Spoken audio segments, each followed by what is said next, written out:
Well, good evening. Let's try that again. Good evening. Yeah, it is good to be here.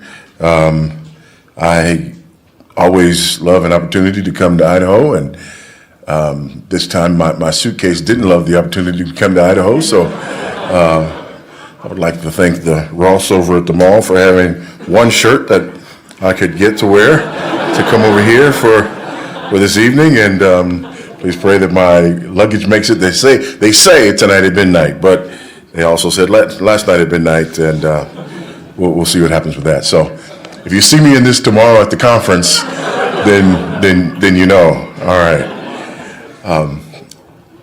Tonight, again, this lecture series is about worldview and about clashes of worldviews. And we're seeing massive clashes of worldview in our culture. And these clashes of worldview have become clearer and clearer around issues of masculinity, femininity, manhood, womanhood, and in the relationships between men and women. We're seeing clashes over what marriage is. We're seeing clashes over, ironically, what a man is and what a woman is. We're seeing clashes over the English language and pronouns, right? So all of these things are happening, and what I want us to do, I want us to look at this from a worldview perspective. Now, when we talk about worldview, there's several ways that you can describe it. A worldview is really your underlying assumptions that you rely on in order to interpret reality. Your worldview functions like a pair of glasses. We've heard the saying, looking at the world through rose-colored glasses, right? Whatever, your glasses are, they're going to color everything that you see. That's what your worldview does. Your worldview colors everything that you see. Another metaphor we could use is your worldview is like it's like a map. I've been riding around town today looking for clothes to wear. And it's been interesting to have the GPS, right? I'm in an unfamiliar place, and the GPS will orient you, right? You look at a landmark, and then you look at the map, and that helps orient you. Our worldview does that for us as well. Our worldview orients us. And then lastly, your worldview is like a puzzle picture. If you've ever put together a puzzle, you get the puzzle, you get the box, and there's all the pieces in the box. You open the box, you pour out all the pieces, and then what you don't do is get rid of the box, right? Because you need the box in order to determine where these pieces go, right? Especially if it's one of these big old, several thousand piece puzzles. So what you do is you pick up a piece, and you look at the composition of that piece, and then you compare it to the picture on the box, right? And that box sort of helps you, the finished picture, what it's supposed to look like when it's done, helps you to determine where a given piece goes. Your worldview functions in that way. Your worldview sort of says to you, this is what things are supposed to be like. So life throws you a puzzle piece, if you will, and you look at the composition of that puzzle piece and try to determine where it fits based on your worldview. So those are some ways that we kind of get our head around what we're talking about here. It's been really interesting for me living for the last 7.5, almost 8 years in Zambia in South Central Africa. One of the most interesting aspects of it is you never really examine your worldview until you are exposed to other worldviews. Most of us we don't think we even have a worldview, right? Things just are a certain way, right? We come to our worldviews uncritically, but when they're challenged, then all of a sudden we begin to think about our worldview. Now, there's a couple of ways that we can communicate our worldview. One way that we can communicate it is the elements of our worldview. And, depending on how you want to categorize it. There are a number of different ways you can do it, but I like to categorize it with these five, right? Your worldview helps you determine your view of God, man, truth, knowledge, and ethics. Okay? God, man, truth, knowledge, ethics. What you believe about God. Is there a God? Is there not a God? What you believe about man. Where did man come from? What is man's purpose? What you believe about truth, right? Is truth absolute or is truth relative? What you believe about knowledge. How do we come to know things, right? And then what you believe about ethics. Again, these are the five main pillars, if you will, of a worldview. But tonight, what I want us to do is I want us to examine it from a different perspective. And that's from more of a meta-narrative perspective. Because another thing that your worldview does is it tells a story that explains the world.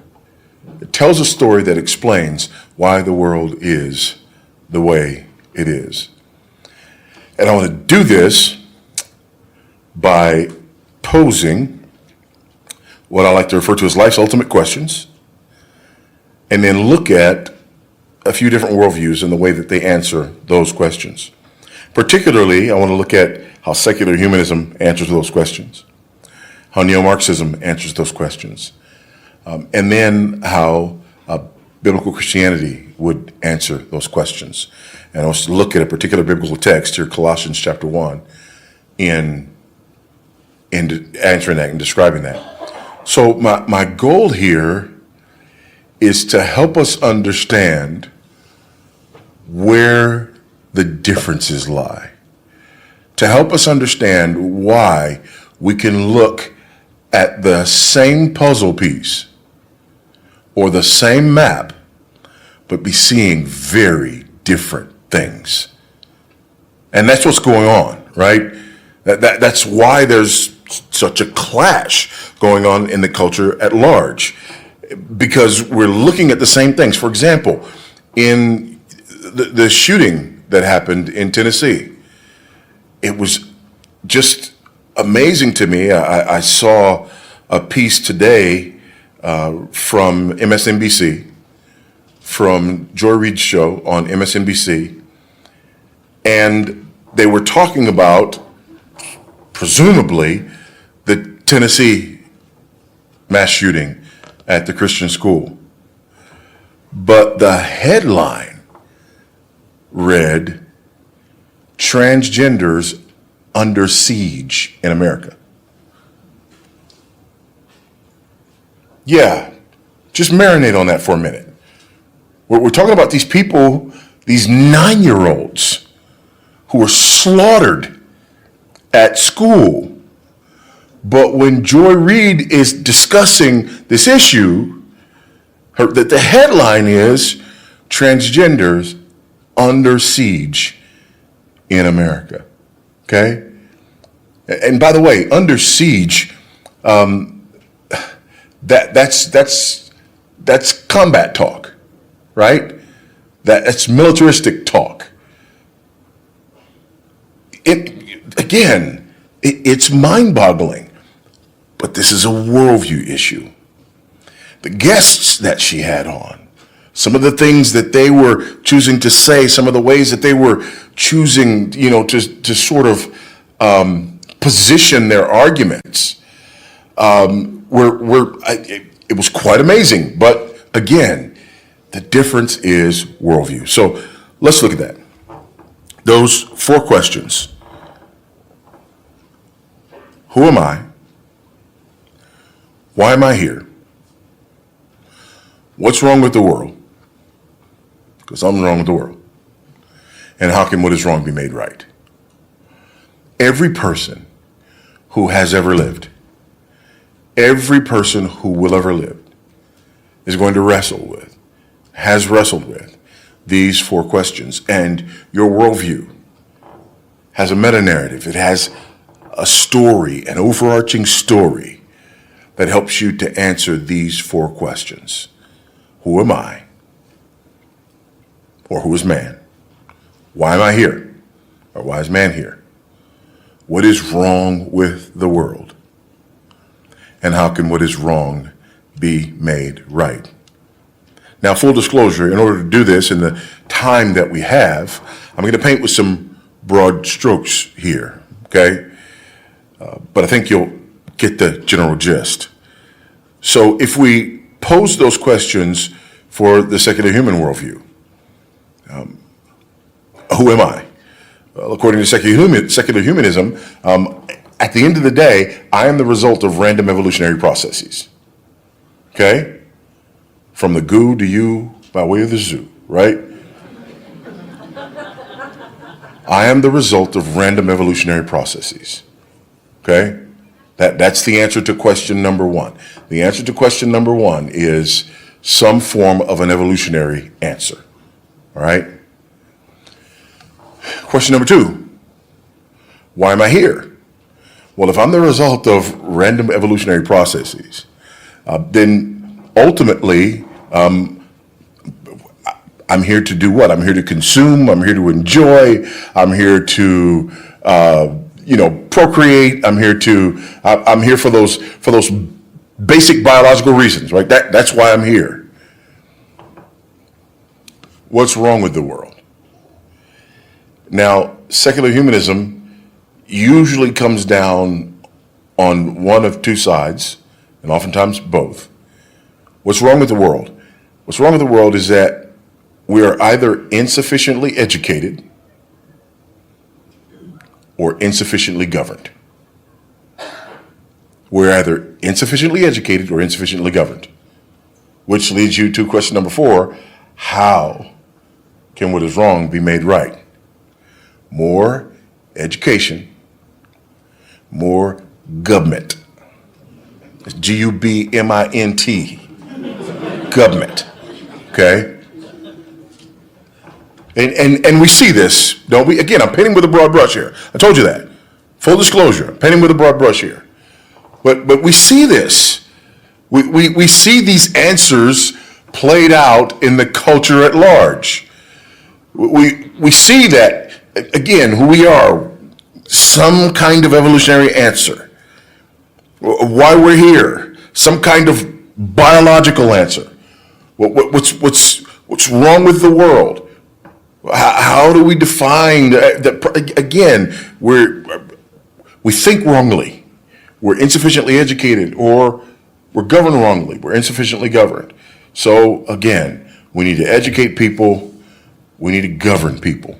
Okay, that's that one view.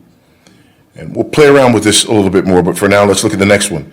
The neo-Marxist worldview. And I choose the neo-Marxist worldview because really in our culture, we've had this massive shift to where now the predominant assumptions from which people are operating are these neo-Marxist assumptions, not necessarily classical Marxist assumptions, but more neo-Marxist assumptions.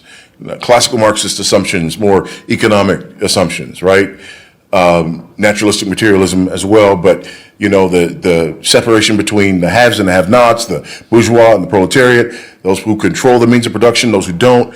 But in cultural Marxism, it's different than that. We have this whole oppressor-oppressed paradigm, this idea of a hegemonic power. So in the neo-Marxist idea, who am I? I am an intersectional representation of the various groups to which I belong. I am an intersectional representation of the various groups to which I belong. Okay? That's the cultural Marxist answer. That's the neo-Marxist answer.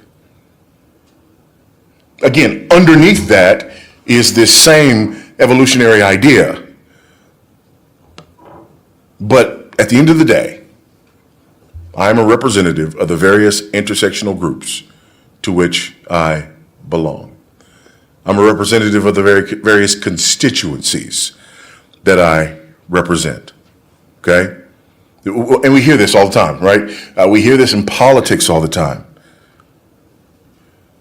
How's he or she doing with this group of people? How's he or she doing with that group of people, right? Not who is this person, not, what are their positions, not what's the merit of their positions. How's their messaging doing with this intersectional group? How's their messaging doing with that intersectional group? And then we judge people not on the merit of their arguments or their positions or their track record, but we tend to measure them based on the merit of the various intersectional groups with whom they identify or who identify with them. So if this candidate is popular with this intersectional group that we've deemed evil, white, male, cisgendered, heterosexual, native-born, able-bodied, right, on down to Christian, right, at the end of that, right, if you're doing with those good with those people, you're doing good with the oppressor group. And if the oppressor group likes you, doesn't matter what's coming out of your mouth, right? The oppressor group likes you, then that means you're advancing the hegemonic, oppressive power. You're a bad person because they like you, okay? So why am I here? Well, I am here to participate in this power struggle. If I am part of the oppressive group, then I am here to oppress people unless and until I'm made to stop oppressing people. If I'm part of one of the oppressed groups, then I am here to fight the power of the oppressor, right? And to somehow get the oppressor to cede power by force if necessary, and it's always necessary.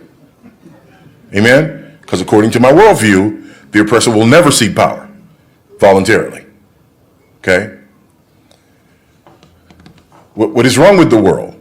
Well, what is wrong with the world is that the hegemonic oppressors are in power. That's how we explain everything that's wrong. We define wrong by disparity.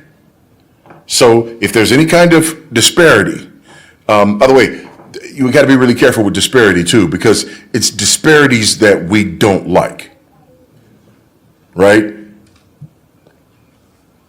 The neo-Marxists will say that they have a problem with disparities, but they don't mean that. What they mean is we have a problem with disparities that we don't like, and particularly we have a problem with disparities until they don't fit our narrative. Okay? So if there's a disparity in incarceration, that fits our worldview, that fits our narrative, we press that. If there's a disparity of more black people in the NBA, NBA is like 70% plus, NFL 60% plus, that's a disparity, but we don't talk about that. Those disparities are not evil. Other disparities are evil. If there's a disparity with, women in a particular career, STEM, that's oppression. That's oppression. More women in college than men, stop talking about that. Not as many women digging ditches or picking up trash, hush your mouth. Okay? So again, we're selective about the disparities, okay? But the problem, what's wrong with the world? It's the hegemonic oppression. How can what is wrong be made right? The oppressor has to be forced to cede his power to those who are oppressed. And when that happens, it will usher in utopia. Just don't read Animal Farm. Just don't read Animal Farm, right? It won't happen like that. It won't happen like that. Because once the oppressor is gone, those oppressed groups will never, ever oppress one another. Okay, so those are those answers. Again, broad brush, but remember the questions. Who am I? Why am I here? What is wrong with the world? How can what is wrong be made right? But how does a biblical worldview answer these questions? That's the worldview that I'm here to represent. So that's what I really want to give my time to For those of you who have a Bible, if you want to look on the Bible, if you got the Bible on your electronic device, like me, I have my Bible on my electronic device up here. It's in the book of Colossians. Colossians chapter number 1. Colossians chapter 1. Again, answer these questions. And as I answer these questions, here's what I want you to understand from me. I want you to understand why it is that this is the worldview that I've settled on. That why this is my answer. And I know you're probably like, well, you settle on that one because you were raised in that one. Well, actually, I wasn't. I was raised in South Central Los Angeles, California, by a single teenage Buddhist mother. I never heard the gospel until my freshman year in university. So this was not the worldview with which I was raised. Not by a long shot. Okay? Not by a long shot. All right? Maybe we can talk about that a little bit more later, but for now, let's just get into that. I just want to get that out there. Okay? For anyone who's going to have a hard time hearing what I'm saying because of some assumptions that you're making about me and the various intersectional groups to which I may or may not belong. All right. First question, who am I? Look at verse 15, Colossians 1:15. He is the image of the invisible God, the firstborn of all creation. By the way, the he there is Christ. He is the image of the invisible God, the firstborn of all creation. For by him all things were created in heaven and on earth, visible and invisible, whether thrones or dominions or rulers or authorities, all things were created through him and for him. How does a biblical worldview answer that first question? Who am I? Here's the answer. I am the crowning glory of the creation of God.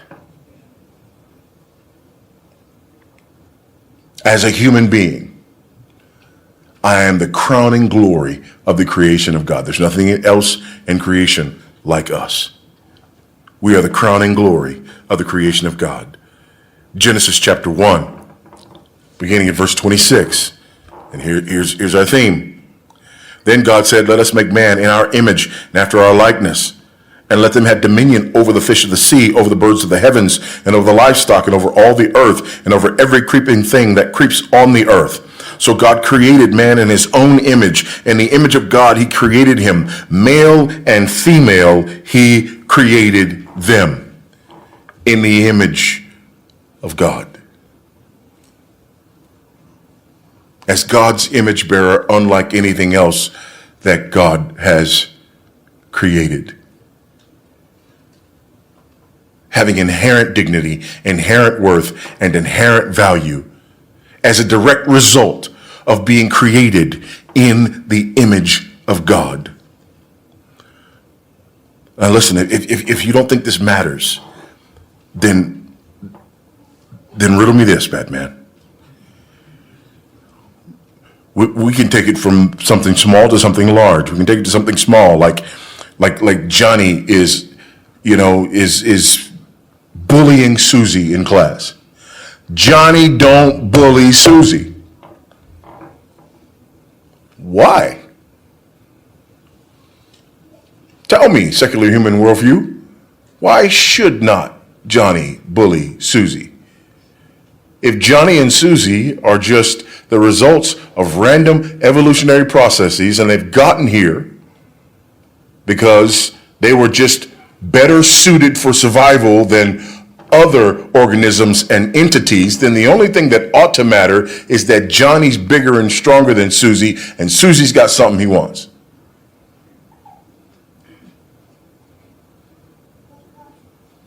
Well, no, we wouldn't answer it like that. No, you wouldn't answer it like that because you're inconsistent with your worldview. And what you would do is you would borrow from my worldview in order to give a moral reason for Johnny not to bully Susie. Because secular humanism has no moral reason for that. Well, we need order in the classroom. Says who? Well, if we don't have order in the classroom, then we can't learn and we can't thrive. Who says that we should learn and we should thrive? Maybe we're weak and we shouldn't thrive. You follow? Christian theism, the biblical worldview. Johnny, don't bully Susie. Why? Why shouldn't I? Because Susie is made in the image of God and has inherent dignity, inherent worth, and inherent value as a direct result of her being made in the image of God. And then I can even get more particular, because the Bible gets more particular when it comes to men and women, and about men valuing women as the weaker vessel. See, we don't like that. We don't like that, but it's the truth.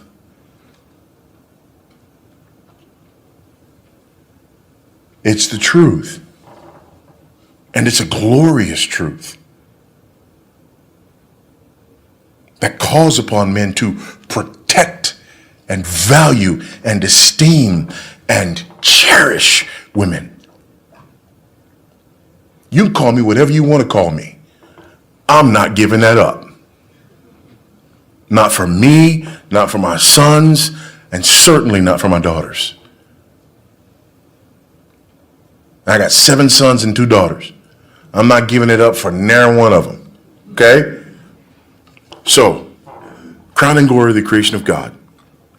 That's who I am. There's another issue here. Another question. That's just a small one. That's Johnny and Susie. Let's go to another one. Let's go to slavery. My name is Voddie Baucham. Baucham. Nice, wholesome German name. And this German girl at an event a few days ago, I don't know where we were. There's been so many different places, whatever. And she was German. She said, your name, is it German? I said, yes, it's German. She said, well, how did you get a German name? I said, my family was slaves to a German family. And her friends looked at her and went, weren't ready for that one, were you?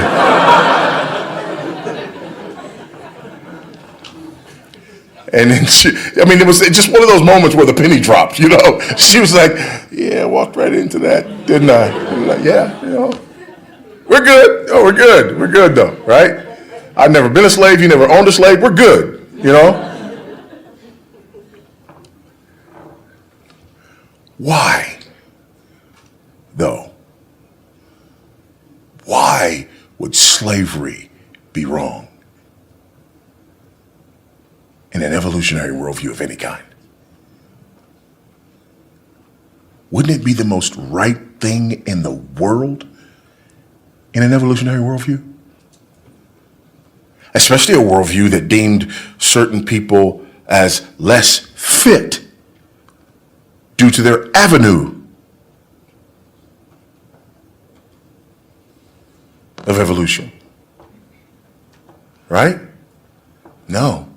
Christian theism says the crowning glory of the creation of God, made in the image of God with inherent dignity and inherent worth and inherent value as a direct result of being made by God in God's image.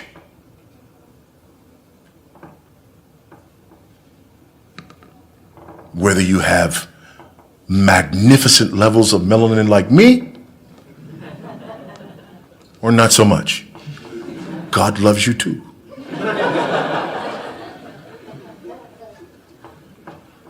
So that's the who am I question. What about the why am I here question? Verse 16, therefore, by him all things were created, in heaven, on earth, visible, invisible, whether thrones, dominions, rulers, authorities. All things were created through him and for him. He is before all things. In him all things hold together. He is the head of the body, the church. He is the beginning, the firstborn from the dead, that in everything he might be preeminent. In everything he might be preeminent. Why am I here? To bring glory and honor to the one who created me. That's why. Not to eat, drink, and be merry, because tomorrow we all die. I am here to worship, serve, bring glory and honor to the one who created me in his image. That's why I exist. That's why you exist. That's why mankind exists. to bring glory and honor to the one who created us. Why are men made the way men are and women made the way women are? Because it maximizes the glory that we bring to our Creator. That's why. That's why. And that's why it matters. That's why it matters. So wherever we come down on this, we have to come down in a place that recognizes who we are and recognizes why we're here and presses that issue. If we're just here for biological reasons, again, just try to imagine that. You know, one of the fascinating things to me is there are many groups, especially in the Marxist worldview, who see, for example, marriage as a means of oppression, right? Marriage is a means of oppression. Marriage exists to oppress women. Marriage was invented and created by men in order to oppress women. And I'm just thinking, okay, how'd that meeting go, right? Guys, listen, I know we're running around having our way with any woman that we want to. They get stuck with the babies. We don't. We're free to go around and propagate and do whatever we like to do, okay? But I think there's a way that we could probably oppress them more than we're oppressing them now by just leaving them with babies and no protection. If we would commit ourselves to one of them for life and partner with her to raise the children, that would show them.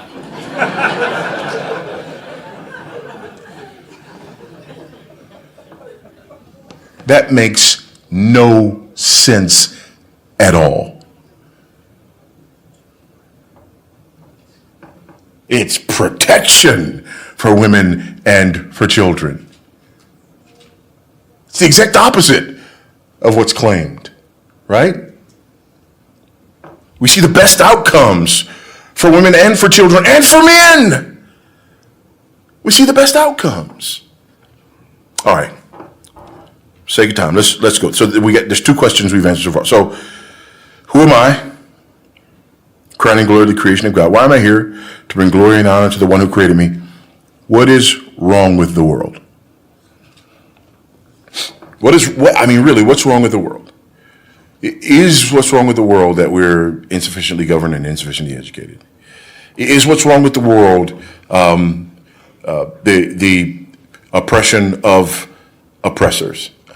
By the way, there are people who are insufficiently educated. I believe in education. I'm a dean. Amen? I believe in education, okay? I'm not arguing that education is not important. To the contrary, I believe education is incredibly important. In fact, I believe anyway. It's not that I believe that people don't need to be governed. I don't believe that for a minute. I do not want anarchy. I don't want that, okay? But I don't believe that that's what's wrong with the world. I believe there is oppression. Did I mention that my family was slaves? Did I mention that? Okay? So I absolutely believe that that's true and that that's real. But that's not ultimately what's wrong with the world. Well, what's wrong with the world? If you go down to verse 21, you get the answer to the question. And you. That's the answer. What's wrong with the world? You. Like me too, but to a lesser degree, right? Mainly what's wrong is you. But look at what verse 21 says. And you, who once were alienated and hostile in mind, doing evil deeds. There it is. Who am I? Crowning glory to the creation of God. Why am I here? To bring glory and honor to the one who created me. What's wrong with the world? I'm alienated from the one who created me. I'm hostile in mind to the one who created me, and I'm doing evil deeds. In other words, I exist for his glory, but I'm living for mine. The Bible has a word for this: sin. Sin. Being alienated from God, hostile to God, and doing evil deeds. Sin. What's wrong with the world? Sin.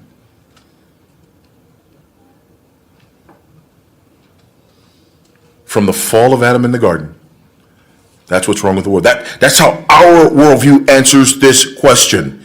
It says that men are sinners, that men are evil.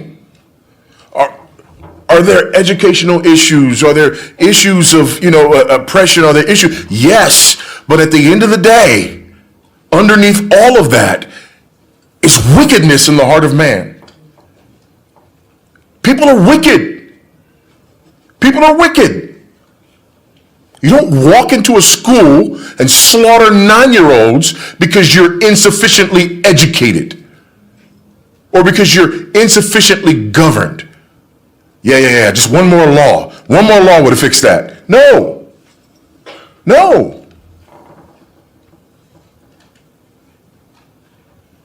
That's not the answer.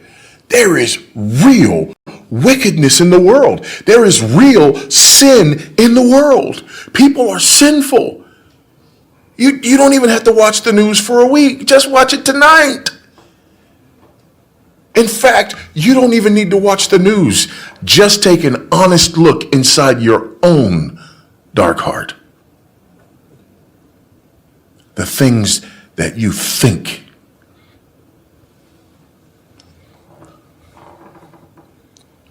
And I do. I've said this on a number of occasions, but I've had the privilege of being on college campuses and speaking on college campuses all around the country, and it never fails.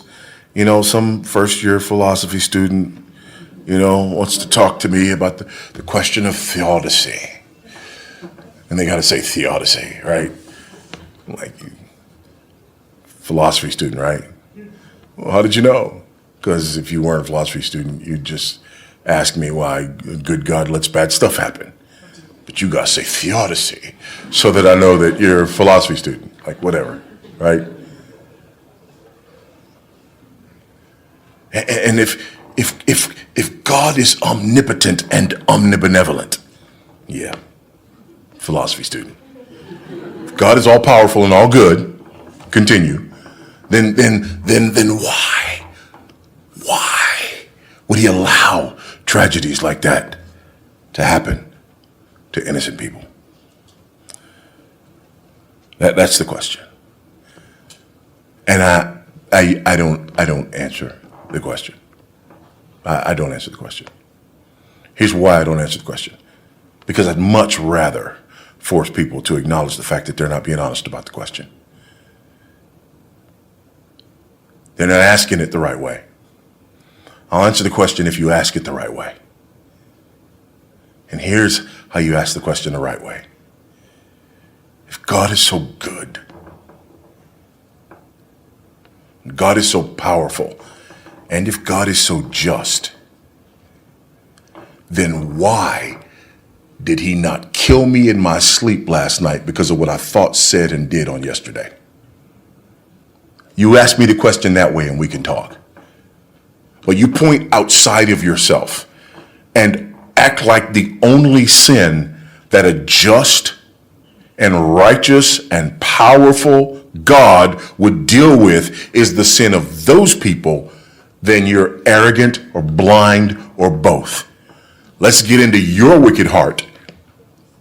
And you talk to me about your amazement that God didn't strike you down because of your wicked and sinful heart.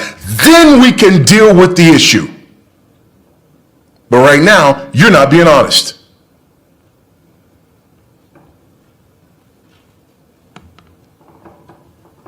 We usually don't go further than that. Okay. What's wrong with the world? Sin. Wickedness. And we get this. One of the first phrases that we learn to say with conviction is, that's not fair. We know things ought to be fair.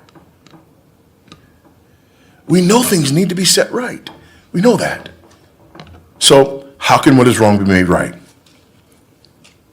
Last question, right? Who am I? Crowning glory of the creation of God. Why am I here? To bring glory and honor to the one who created me. What's wrong with the world? You. Sin, right? But mainly you. How can what is wrong be made right? Verse 19. For in him all the fullness of God was pleased to dwell, and through him to reconcile to himself all things, whether on earth or in heaven, making peace by the blood of his cross. So here Paul is arguing that Christ is the Son of God, that he's the God-man, that he's God in the flesh, that the fullness of God dwelled in bodily form, and that in his body he reconciled men to God through the blood of his cross. Verse 21, again, and you who once were alienated and hostile in mind and doing evil deeds, he is now reconciled in his body of flesh by his death in order to present you holy and blameless and above reproach in him. Christ died for sin, once for all, the just for the unjust, so that he might bring us back to God. Isaiah puts it this way: all we like sheep had gone astray. Each of us had turned to his own way, but God hath laid upon him the iniquity of us all. It's an amazing thing that the perfect, spotless, sinless Lamb of God would live a perfect life so that he could obey where we could not, so that his righteousness could be imputed to us, and then die a death that he did not deserve, so that our sin could be punished in him. So that, as Paul says in Romans, God could be just because he pours out his wrath on sin, and the justifier of the one who places faith in Jesus.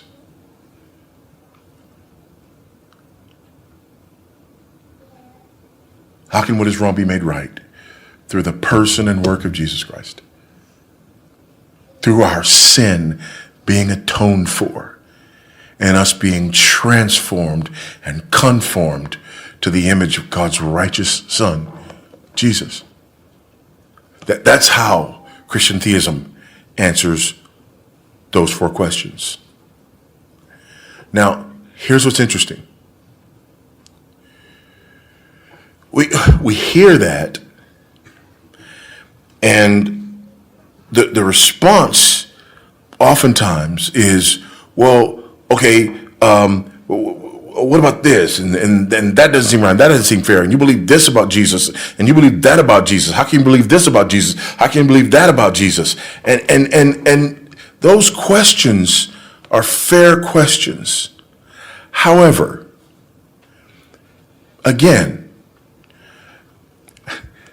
I want to sort of set the table for asking those questions. It's amazing that people hear me talk about Jesus being God in the flesh. They hear me talking about a triune God. They hear me talking about penal substitutionary atonement. And they're like, how can an intelligent person believe that? And they're an intelligent person who believes that nothing exploded and gave us everything.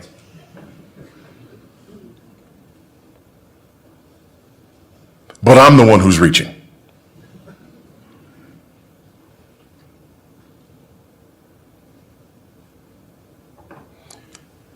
Here's the deal.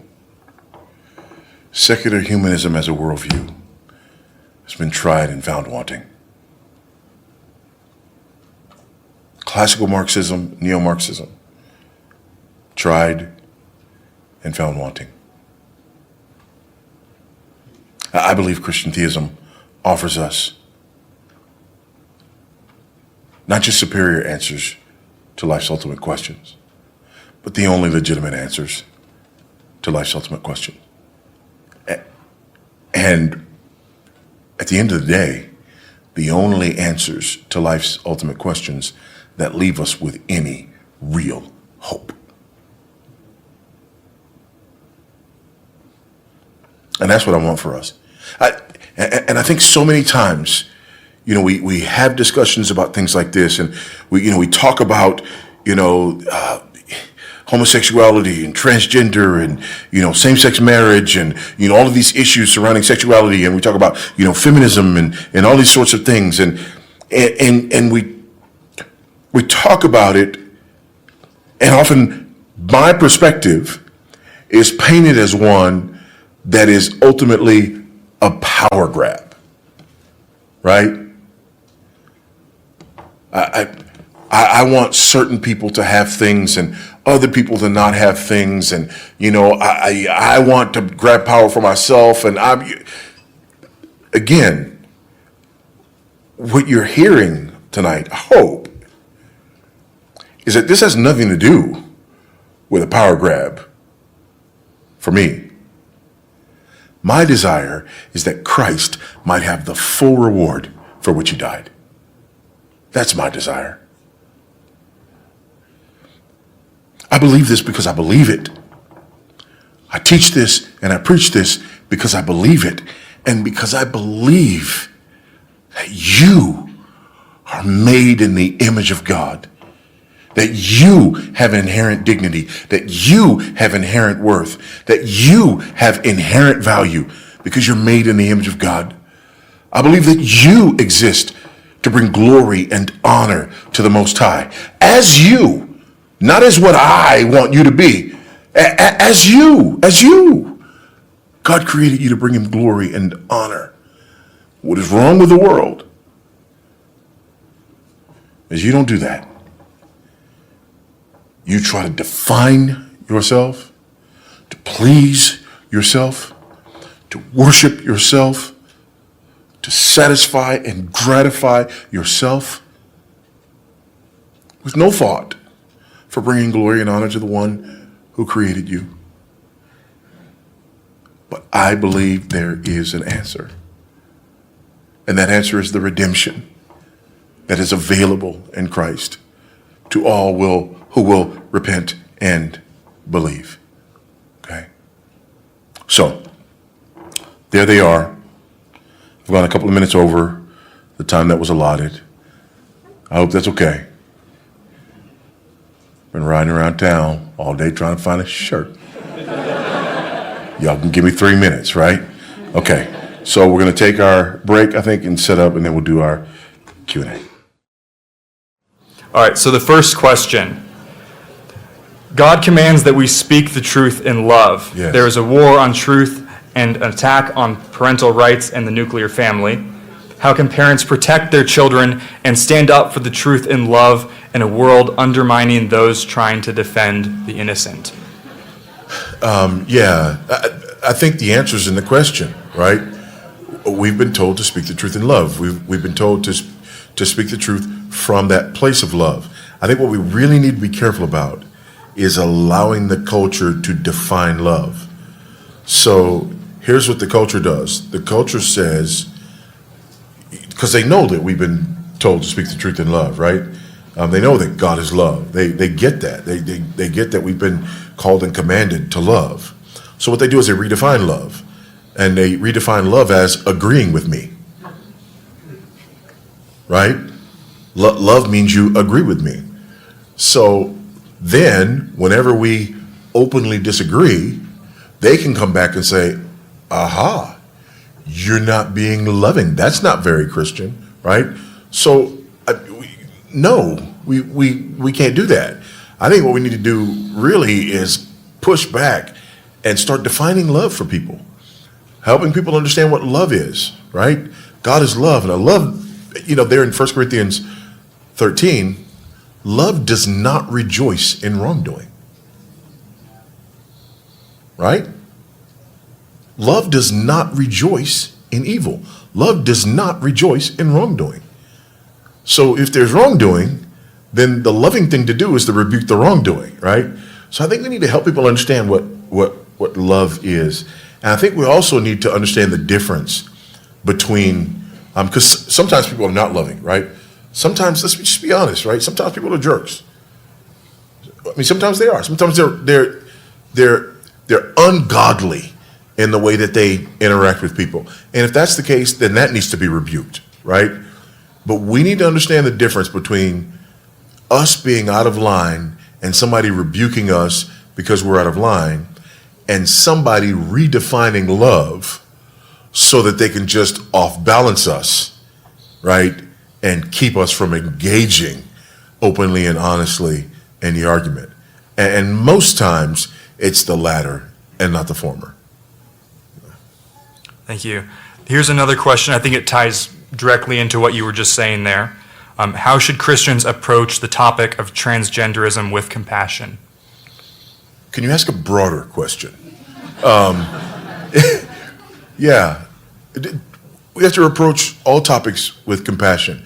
But I would say, again, that on this issue, we can't let people define compassion for us. So what's happened is that the culture has defined compassion as gender-affirming care, right? That's the standard. That's the standard in modern psychology. That's the standard in modern medicine, right? Gender-affirming care. Compassion means whatever the child, talking about children particularly, whatever the child says, that's what the child is. And we affirm that. That's the compassionate thing. Well, I reject that. That's not compassionate, especially in the midst of a culture where, let's just go and be honest, right? As grandma would say, tell the truth and shame the devil, right?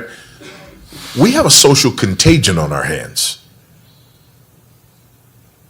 The number of people who are identifying as transgender is skyrocketing, especially among young people. It's a social contagion, okay? And listen to the detransitioners. Listen to the people who had some kind of gender dysphoria and then went and then acted on it, and then that gender dysphoria resolved itself and they had done things that were irreversible. Was that compassionate? It absolutely was not, right? So even, for example, if we just take that, okay, and we say, okay, fine, there are a bunch of people who've detransitioned. So I believe the compassionate thing to do is to hold people off, especially young people, to hold people off, right? Because we know that in the overwhelming majority of cases, that this resolves itself without any kind of intervention, medical or otherwise, right? So the compassionate thing is to hold people off so that they don't do things that later on can't be undone, right? So again, we can't let people define compassion for us, right? And then come and say, okay, now that I've defined compassion for you, right, respond to this issue in accordance with my definition of compassion. No, we can't do that. Yeah. All right, another question. My wife has loved your ministry over the years, but is now pretty scared to attend Christian events that specifically speak against the transgender movement because of the recent massacre. Where do we go from here? Yeah, these are interesting times. And, coming up on April 1st, right, is the Trans Day of Vengeance. Is it Vengeance, right? The Trans Day of Vengeance. And, we got a lot of security around here as well because, we're, again, in the world but not of the world, wise as serpents, innocent as doves, okay? So I think we need to do that, but I also think that, we need to recognize that people become violent when they don't have an argument, right? So the last thing that you want to do is to shut down the argument at that point. People become violent when they don't have an argument. People get angry and they become violent. They start cursing. They become, all of these unhinged things when they don't have an argument. And right now, that's what we're seeing. There's not an argument. I mean, listen, we're right here in Idaho, and we're in Washington. You guys know the name Rachel Dolezal, right? Rachel Dolezal was head of the NAACP in, was it Spokane, right? Head of the NAACP in Spokane. She was identifying as a black woman, right? White as the day is long, okay? And so when her parents came forward and when it was discovered that Rachel Dolezal was not white, then there was all this backlash. People were talking about cultural appropriations. You can't do that. Here's the deal. We look at Rachel Dolezal and we say, no, you're a bad person. You're a white person. You don't know what it's like to be black, and it's wrong for you to say that you're black. If Rachel Dolezal today said that she was a man, she'd be up for Man of the Year. How is that not cultural appropriation? Because here's the deal. Rachel Dolezal is genetically closer to me as a black person than she is to me as a man. Do you see the inconsistency there? Right? It just, again, as we say in the South, that dog won't hunt. And we need to press that. We need to press that. People are being harmed right now. And we need to press that. And I think as people become, unhinged, and as people become violent and everything else, I think it becomes even more important that we press this issue. And especially when you see, like, who saw that special? It wasn't a special. It was just on MSNBC with I just said her name. No. That was the special. But Joy Reid, when she had Jim Wallace and the transgender person on with her talking about the shooting and that heading. I just did a response, video today with the Cross Politic guys, and I hadn't seen it. And they were like, watch it, and they tell us to stop it. And so they put it up. I stopped it before it even started because of the heading. Transgenders under siege in America. I'm like, wow. Talk about Orwellian, right?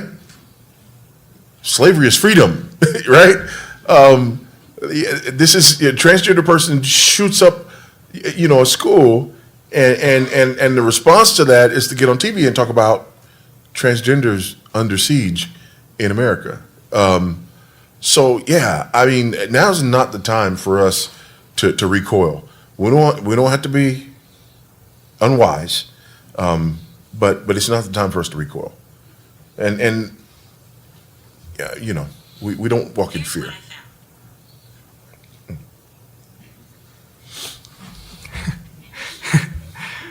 All right, directly tying off of that, we don't want to recoil. This question asks, after removing our kids from the public schools, what can Christians do to reform public education and combat specific issues like transgenderism in their communities? Yeah, I think there's a couple of things. Number one, I think people are doing good work in that regard, right? And I want to commend people who are engaging in the civic sphere on those issues. But I want to warn people who are engaging in the civic sphere on those issues, because we can get the schools to back down off of all things transgender, and they're still going to be anti-Christian by federal mandate and unsuited for our children, right? So we need to be real careful that we don't fall for it, and we don't, these books are no longer in the library, and, this stuff is no longer in the curriculum, and, these sorts of things. We're not having the drag queen story hour, and so now everything's okay. No, everything that led to that will still be in place. The worldview that undergirds that will still be in place. And the school system, the government school system, GUBMINT, will still be anti-Christian by federal mandate. Okay. So the underlying worldview, where it has this framework of oppression and power dynamics, is that compatible in any way, even a small way, with the Christian worldview? No, not. Here's the thing. To the degree that there is oppression in the world, right?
Amen.